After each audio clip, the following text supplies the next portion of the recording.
Hey, welcome to the Publish, Promote, Profit podcast with me, Rob Kosberg. Every week, I interview thought leaders and experts who have used a book to grow their income and their impact. So tune in weekly for these interviews so you can learn how to use your own best-selling book and go from hunting for clients and opportunities to instead being the hunted. All right. Hey, welcome everybody. Rob Kosberg here with another episode of our Publish, Promote, Profit podcast. I have a great guest for you today.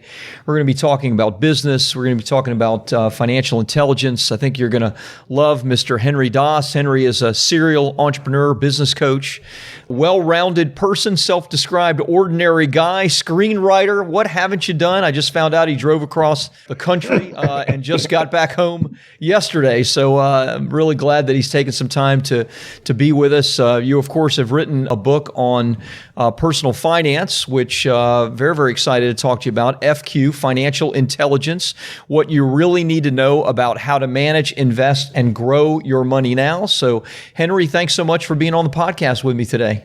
Thanks for having me, Rob. Glad to be here. Now, you are, I made a little pun, but you're a well-rounded individual, business coach, serial entrepreneur. What in the world is up with writing a 400-page finance book? That's not something that you just decide one day to do, I wouldn't imagine. Where did the motivation come from to do that? 432 pages, if you want to get technical. So the origin story, and I've told it on a bunch of different podcasts, is kind of interesting. I was at a conference in Bangkok with about 300 location-independent entrepreneurs, digital nomads. And I've coached a lot of them in my coaching business. And there were about 6 or 7 of my clients there, because my clients are kind of all over the world. One guy from Australia, one guy from Tokyo. So there were, and a few folks from Europe. And part of this conference is a day of masterminds. So they match you up with, people in similar vocations. So I ended up on a table with folks who coach. A lot of people coach. No barriers to entry to coaching. And we went around and we kind of talked about our Jim Collins BHAG, right? Our big, hairy, audacious goal. Sure. And I said, I always wanted to write a book. And I wanted to write a book about my experiences of, 40 years as an adult, even more than that, 62, or at that time, I think 59 years of experience, growing and managing money. And they sort of, and everybody at the table was like half my age. And they're sort of like, you might want to get on that, dude, because you're not getting any younger. So it's pretty funny. They were a little more politic than that. So I said, yeah, I will. But I created it as a course. I went back home. I immediately started. I wrote 18 chapters and I started at chapter 1 and I went straight through to chapter 18. And I wrote about 100,000 words. And then I got a dozen people to test the material as a course, set up a Slack channel, set up weekly Zoom calls. They made some really, really nice suggestions on stuff that I kind of missed. It's like, oh, you should cover flag theory. I'm like, okay, what's flag theory? Right? Something I hadn't heard of. And it's like, okay. I didn't, and I just dove in and did research. Then when it was all said and done and I'm ready to launch, folks are like, you know what? This is a book. The book is your lead magnet. In fact, my friend Chris said to me something that I've quoted very often. He said, a book is the new business card. And I thought, wow, that's really profound. Although I've updated it now to say a podcast is a new business card because everybody now has a podcast, except me. Podcast but I'm is easier to do than a book. It sure is. And I like being a guest on podcasts. And people said, Henry, when are you going to do a podcast? And it's like, I don't know, a week from never. It seems like a lot of work where being a guest is great. I show up and then I leave. That's right. And then I leave the editing to all I got to do is be good, be interesting for an hour. So that's how it evolved. And it took like a year to round it into a book because I didn't go into the endeavor with the intention that I would ever publish it. So I have 250 infographics and that I just grabbed off the internet. It's like, well, one, I hired a designer to lay it all out in InDesign because I wanted to be real professional. He's like, these are not going to look good. So I had to find a guy. I found a guy in Serbia on Fiverr who for $10 a piece would convert all the infographics into vectors. And he was great. Yeah. So I had, I went through all of that and then I had to get permission right? You have to get permission for stuff. It's like, I'm not going to publish anything. People throw anything in the world up on the internet and they think it's just like theirs. Like there's no intellectual property. I could just do whatever I want to do. It's like, no, this is going to be a book that's going to get published and it's going to be on Amazon or Ingram or wherever it is. I can't put anything in there that I don't have permission to do. And some people were actually shocked that I asked permission. It was like, what, you want, some guy who had a little diagram that I found and I dragged it and I liked it. And he's like, no one's ever asked me for permission to use any of my work. You're the first one, good luck and Godspeed. Have at it. And so it entailed a lot. There was a lot of probably like a solid year. Yeah. I never knew what a copy editor was. So I had to interview a bunch of people to be copy editor and hire one of them. And then the layout guy. And so there's a lot to it, a lot of moving parts. Tell me about the metamorphosis into this, because from your background, obviously business guy, entrepreneur, you're a business coach. You just mentioned that you were in Bangkok because of the number of clients that you had there and the event that you went to. So how do you go from, and maybe talk a little bit about what your magic is, what your expertise is, who you serve as a business coach, and then kind of the metamorphosis into the financial piece of that? Well, the genus of coaching, has all these different subspecies. In fact, at that very same conference, someone who was a coach did a presentation about growing your coaching business. And I walked into the room and there were like 40 different people in there. It's like there's fitness coaches and food coaches. There was even a Pinterest coach. I didn't even know there was such a thing. She coaches people on how to use Pinterest, podcast coaches, you name it. The barriers to entry in coaching are illusory. They're de minimis. You could anybody could hang up a shingle. Anybody listening to this tomorrow could say, well, my specialty is, I don't know, repairing transmissions in British Leyland automobiles. And all of a sudden coach people who wanted to do that. Maybe a little too niche-y, but I bet you there's more than a few people who would, pay a couple bucks for your expertise. So I just really made an adjunct. I'm still coaching people, but instead of the discipline being entrepreneurial, growing your business, I just switch over to personal finance. So it really wasn't too much of a change from a mechanical standpoint, but the people you're reaching out to are different, right? Well, they are. I mean, but that's a considerable, it's almost like, well, it's not almost like, it's a completely different business in one sense, right? Because it is. It's a different market, right? I'm marketing to a different subset of people, actually a much broader set of people, because my book is designed for anybody. Sure. Mainly Americans, because the model that I use when I talk about things like Social Security and such, those don't really apply to people overseas, because I've coached a lot of people and are like, Henry, we don't have the healthcare issues that you have in the U.S. or the social contract. I mean, what we have are really, really high taxes compared to the U.S. Different problem, right? Yeah. Yeah. Well, it's interesting to me. One of the things that I talk to my clients about is the idea of using a book to pivot from the thing that you're doing right now into something else. Not everybody wants to do that. What many people want to do is just expand on the thing that they're doing. They want their book to bring them more clients, better clients, more speaking, better speaking.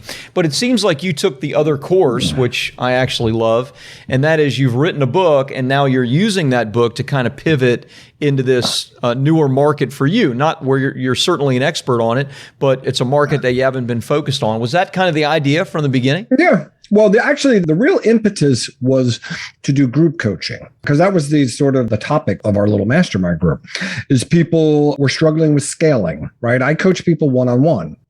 And there were other people there, and it's like, it's just not efficient for me to coach people one-on-one. Sure. I want to be able to do group coaching. I actually wrote this book with the idea of morphing it into a group coaching situation. And then I ultimately wanted to do it as like a weekend seminar thing where people would come to a hotel, sort of like the Rich Dad, Poor Dad model. That was the goal. But what I discovered is I like doing it one-on-one, and the value that people get on one-on-one is definitely significantly greater than doing it in a group setting. In group setting, you're always going to dilute things. And I like to do a deep dive into people. I did that in the entrepreneurial world, and I do that in the financial world. And it's a model that works for me. And I also realized that from a business perspective at 62 years old now, I don't really need to scale it. I always kept and even to today, I'd always kept my entrepreneurial coaching between 8 and 12. I've had as many as 15 clients. It's too much. It's too much of a workload. Yeah. Right. It really is. Yeah. I mean, most of my career is in the rear view. It just is. Even though I never planned to retire, I'll die with my boots on. I always as long as there's somebody to pay me, I'll be in business. But I've been able to manage and follow my own FQ, my own financial intelligence, to get to a point where, creating a large monolithic business that I'll one day sell, that's just not that important. That's not really what the BHAG is. Yeah. It's more of being able to impart my wisdom to people and change their lives, just like when I coach entrepreneurs. It's interesting. You talked about the kind of impact that you're able to make one-on-one as opposed to group. And it sounded to me as though you said that, you're focusing primarily one-on-one, even in the FQ financial coaching business. So if that's true, tell me who your ideal client is. Tell me who, the person is that I know anybody can, but who is the people that you find yourself that they're being attracted to you, that you're working with one-on-one and what their needs are and what your expertise is with them? Well, the number one characteristic you're looking for in any sort of coaching relationship is desire, wanting to do this. Sure. Number two would be coachability. Right. And that comes into play a lot with entrepreneurs because they tend to be headstrong and envision themselves as masters of the universe. So sometimes the coachability just isn't there and those relationships don't really last. The other thought that really comes to mind is the idea of commitment. I don't need you to be passionate about it. I wrote a thing. It's a free PDF that's on my DOS Knowledge website. That's 5 reasons small businesses fail. Right. And number 5 is confusing passion with commitment. Right. It's okay to be passionate about it, but you're really going to need to be committed. Because if you go through this whole 20-week course and go through my book and really do the deep dive and all the work that's involved, and there's a lot of work involved, then you got the rest of your life to implement this stuff. There's no magic elixir. There's no bullet. There's no pill that you can take. Right. You have to want to do this and be committed to doing this for the long term, even when it sucks. Yeah. Even when your investments start to blow up on you, even when you forget about managing risk for 5 minutes and all of a sudden things go sideways. Yeah. Right. Most people or many people would just say, you know what? I'll just buy an index fund or I'll just hire a professional to do it. And it's like, if that's your attitude, do that. But don't come crying to me when the stuff blows up in your face. Right. Yeah, tell me a little bit more about what the demographics of that individual. Let me explain why I'm even asking that, because, I know one of the prerequisites of working with people one-on-one is they got to be able to pay you. And obviously, when you're working with somebody one-on-one, generally that's a much larger financial commitment that's going to be asked of an individual than if you're working in a group, because you have no scalability as a coach in that regard. So with that in mind, who's the person that's coming to you for help? Is it someone that is a business owner that's already making, $3 million a year, and now they need to figure out how to take that business revenue and turn it into lifelong passive income? Or, you know what I mean? I'm trying to understand, because they're having to write you a pretty good sized check, I would imagine, every month to work with you. So, this isn't the Dave Ramsey clientele that's coming to you that, is in credit card debt and broke and they're wondering what to do. That's a different animal. I even say it in my book. If you're drowning in debt, I can help you. But at $5,000 for the course, I couldn't in good conscience take your money if I know that you're just going to go deeper into debt. The original title for the book that I came up with was Financial Intelligence for the Sandwich Generation. I pitched it to my wife. She said, "Oh yeah, I like that. What's the sandwich generation?" That was my first thought. Yeah, exactly. I even wrote that in the foreword of the book. But it really is. The sandwich generation are people who are sandwiched between young school-age children and aging parents. Okay. They're getting hit with everything financially. They got to worry about paying for juniors' college. They got to worry that grandma and grandpa put away enough money and don't have to, live in a trailer park somewhere. And they've got to fund their own retirement, and they got to worry about, their vocation and, when they're going to get Social Security, and will there even be anything left in Social Security when the time comes? Sure. So they are sandwiched between it. They get hit with everything. So all the stuff that I covered within the book is really for that sweet spot. You would figure 35 to 55 has some assets. I created a model family that I used throughout the book, and I had them at a net worth of about $500,000. Yep. So, which is pretty. And again, I did all the research to sort of look at where the sweet spots are. So, yeah, the guy who's making $3 million a year, certainly they could learn a lot about it, but they probably have enough money at that where they could hire a financial advisor, lose a whole bunch of money, and not really care about it. Conversely, like you talked about, to someone who's drowning in debt, sure, absolutely, go to Dave Ramsey. He's got great stuff. I talk about snowball or avalanche. How do you want to get out from under all of this? Yeah. That's tough because that's facing some really inconvenient truths, which are, this is going to impact your lifestyle. And one of the things that I talk about, one of the theories I have is something I call the 100-hour week. Right. So in abridged form, there's 168 hours in a week. Once you take away sleeping and all the basic biological functions that every human has to do, bathing, eating, brushing your teeth, you end up with around 100 discretionary hours in a week. Okay. And so how are you going to spend those? If you are working 40 hours a week and commuting an hour each way, now, of course, the world has changed. I wrote this before the pandemic, so a lot of folks are working from home. But even if you're just working 40 hours a week, that's 40% of your life. Yeah. And the reason I came up with this was years ago, I read a statistic that said the average American watches 35 hours of TV a week. Wow. Millennials actually watch more. So I started doing the arithmetic in my head. I'm like, well, you work and you commute and then you do this. You got 10 discretionary hours left to do everything else that you need to do. That's absurd. I mean, you're wasting your life.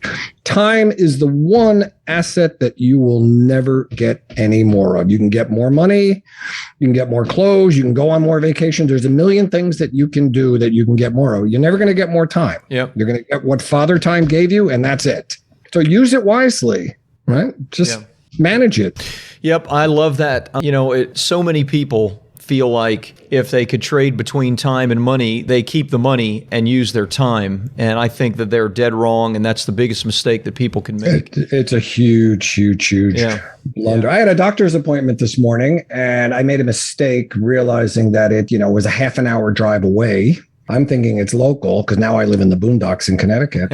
And so I called them to cancel it. And the person said, oh, you want to reschedule? She's only taking telemedicine clients from now on. I said, that is the greatest thing I've ever heard in my life because there's no way I'm going to take an hour out of my life to drive down there and then wait for her in a waiting room, as we've all done. Yeah. And waste 2 hours of my day. Are you telling me that we could schedule an appointment for 9:30 next Monday and we'll Zoom?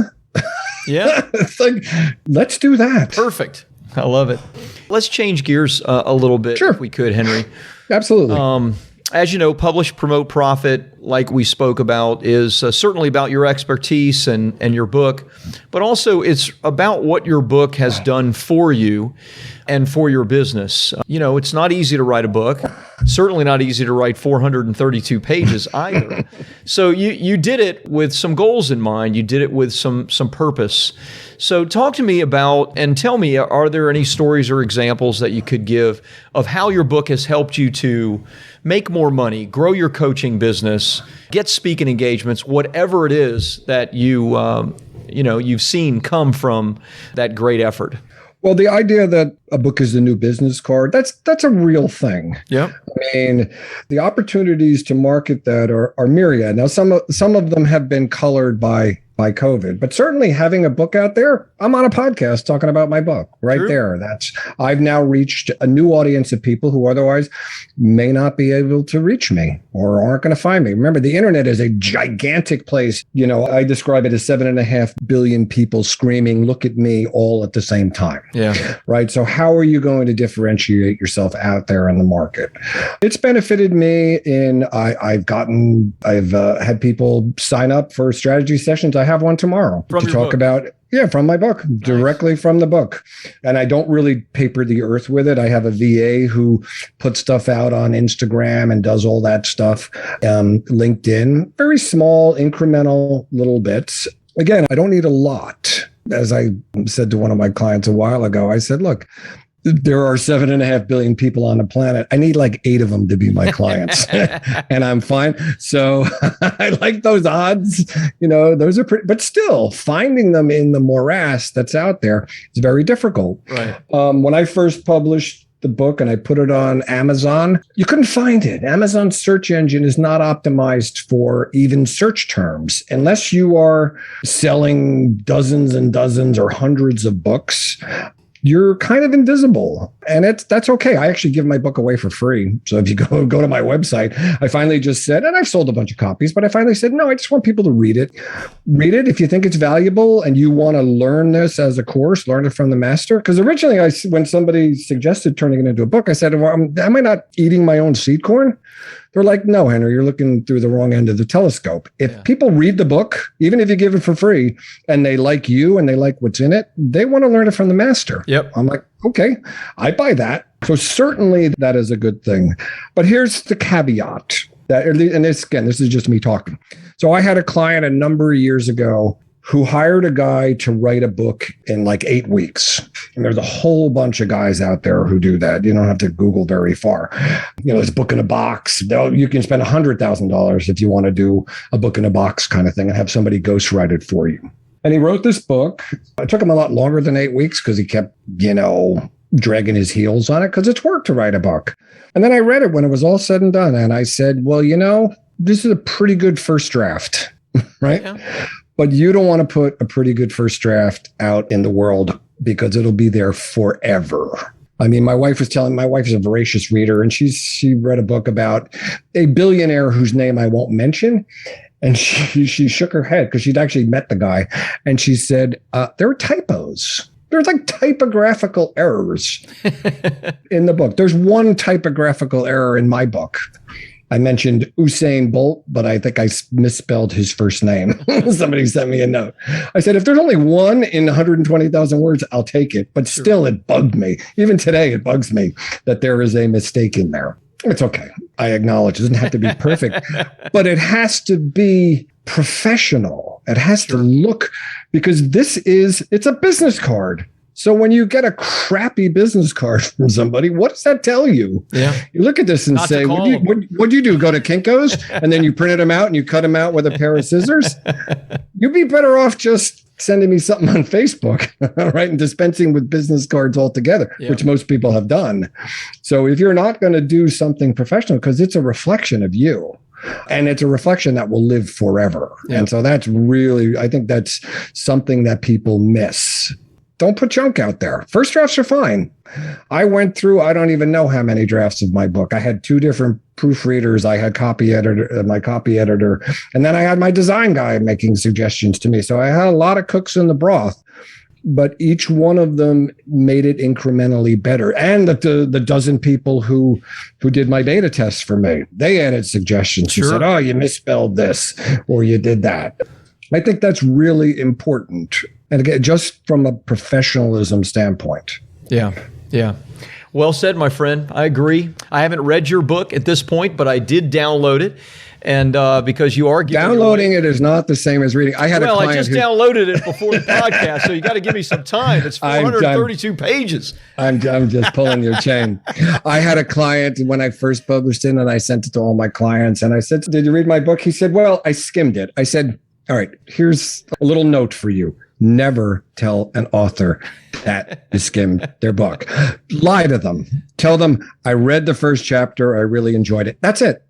That's it. Just lie." Yeah. The only time in my life that I would ever suggest to someone that they make a bold-faced lie, but never use the skim word. Love it. Why don't we do this? Obviously, thank you for your time. Sure. And the things you've shared. Where can people get a copy of the book for free? Or what links would you like to give them to where they can learn a little bit more about you, what you do, and of course, the book as well? So what I call my vanity site, which is Henry Daas, HenryDaas, henrydaas.com. People misspell my name all the time. So if you spell it with one A and two S's, you'll still get there. Oh, right? nice. We have a redirect. Yeah, I have a redirect on a bunch of different stuff because people misspell my name. Sure. If you could, that's my vanity site. There's a link right on the front page. It has links to my DOS Knowledge website, the FQ course. It has links to even, my personal stuff, my golf trips and my screenplays and my baseball, my Roberto Clemente baseball cards. It's just kind of like a catch-all for like everything. Yeah. And if they want to talk to me, you can just go to the DOS Knowledge site or the Henry Daas site and click on a Talk to Henry and schedule a call. I don't charge anything for introductory calls. Like I said, I've got somebody who, while I was on vacation, all of a sudden they popped up on my schedule to talk about FQ, talk about taking the course. That happens all the time, which is great. I vet people. I won't enroll someone in the course if I don't think they will be successful, nor do I take on somebody as a coaching client if I don't think they will be successful. Excellent. That's just how I work. That's the old school boomer in me, right? Love it. Love it. So henrydaas.com or DOS Knowledge. DOSknowledge.com. Yep. Either one of those, both beautifully done sites. Your book is beautifully done. Love the cover image. Very, very well done. So congratulations on that. Yeah, it was a lot of work. And I know, believe me. The top tagline, the taglines were not mine. One came from my wife, one came from my sister. I think the one that says there's more to money than just making it. Right. Nice little play on words. My sister came up with that one. I said, that's really good. I'm going to use that. All right. And she got some credit right here. She got some props for it. Well, Henry, thank you. Thanks so much for being on the podcast today. Great to have you on. And obviously people know where to go to learn a little bit more about you, get a copy of your book, and look forward to hearing more about how FQ does. Thank you so much, Rob. I really appreciate it. Thank you, my friend.